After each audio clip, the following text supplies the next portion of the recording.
a pedophile who had been locked up for molesting a kid solicited somebody to murder the kid, or solicited somebody in jail to help them find somebody to murder the kid. And that's how we got the call.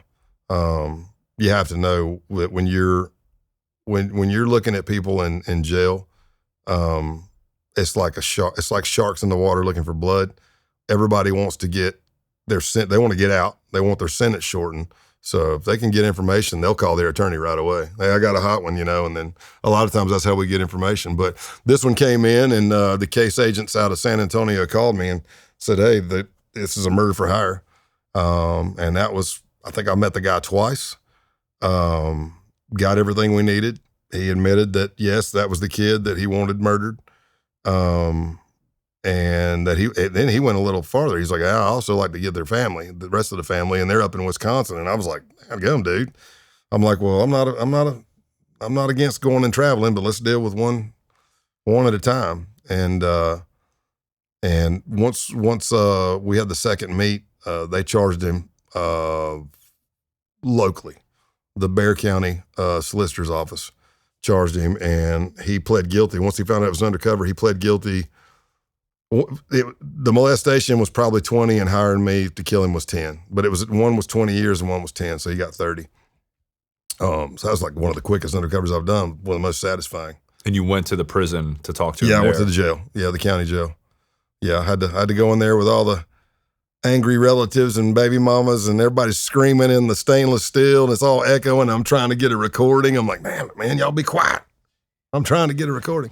But yeah, that was a good one. There was I've done some there's some in there that are like the bombs.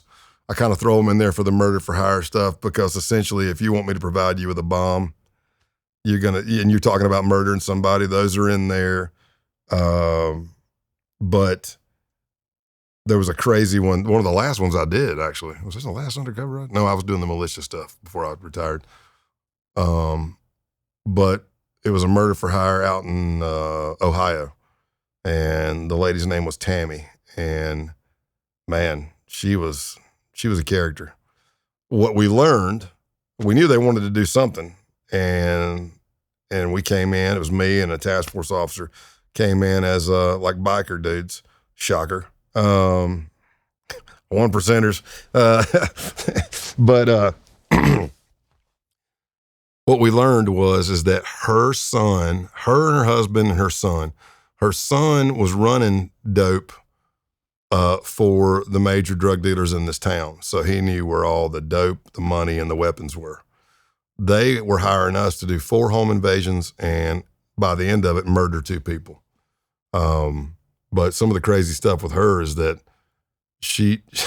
we're riding around looking at some spots, casing them out, and she's like, now, if you need somebody tortured, I'm really good at torture. I love torture. And I'm like, torture? She's like, yeah. And I'm like, okay, all right, we're driving. I'm driving, and she's over here, and she's clawing herself. She's probably tweaking a little bit. She's scratching her skin and shit, and she looks pretty rough, like she's been on something, She looks older than she should.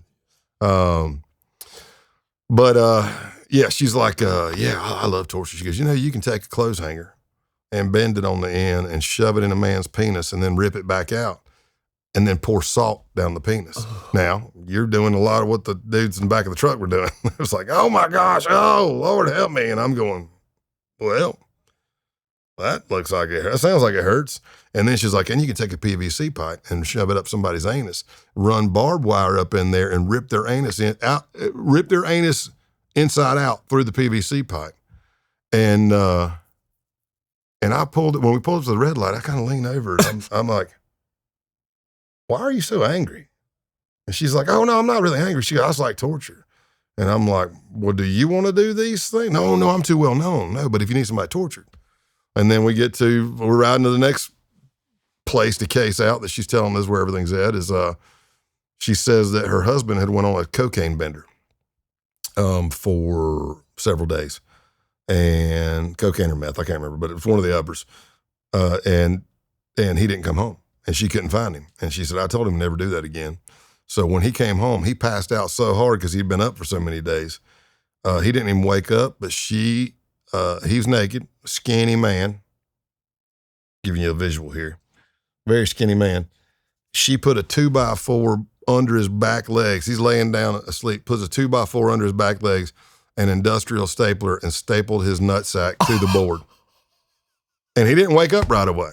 But when he did, picture, you're trying to get up, but every time you move, it's pulling the board that's stuck to your backside. And she was telling it, and I'm thinking she's lying. She's got to be exaggerating. But when we pull up to a red light, my buddy in the back was like, man, you really don't like men, do you? And she's like, well, I've been unlucky in love or something like that. And that's when I leaned in. And after all that stuff, I was like, you watch a lot of slasher flicks? And she said, oh, that's all I watch. And I go, aha, all right, now we're making some sense. But we did confirm with the husband on the next visit. He said, yes, she did that. And like, you still with her? He's like, man, I ain't never had nobody ever do nothing to me like that. And I go, oh, shit. You come over here, I'll punch you in the mouth. I don't know if that'll get me, you know? He said, God, I love that woman. Oh, I never had nobody staple me to a board. I was like, whew. Yeah, it's crazy stuff. But, God, man. But by that time in my career, I'm just having an inner dialogue and I'm laughing because I'm like, these are my people. And what I mean is, I don't mean like these are my people. Like I'm just saying that my skill set leads me to these environments. I go, this is what I'm good at. I'm not in Wall Street. I'm not out here doing, security fraud or high yield, but I'm just not, this is me. I'm driving a truck. I got tweaking meth heads in my seat, flakes of skin flying everywhere, toothless people in the backwoods, but they can shoot. They can shoot. So yeah, that's just a couple of them. Somebody's got to do it. Yeah. Yeah. Like I said, I found it comical by the end. I'm like, I should know these are. I'm like, we thought we were going to meet the husband because we thought it was his deal, and then we go into the garage and he's like, well, really, that's my old lady's. That's not my plan. And I'm like, well, then where's your old lady? He's like, she's asleep. You want me to wake her up? I said, well, I didn't come out here to talk to you. If you're not going to be the one running this thing, I'm here to make money. So, and that's when he goes and wakes up Tammy. I'm afraid to wake her up. Yeah, probably.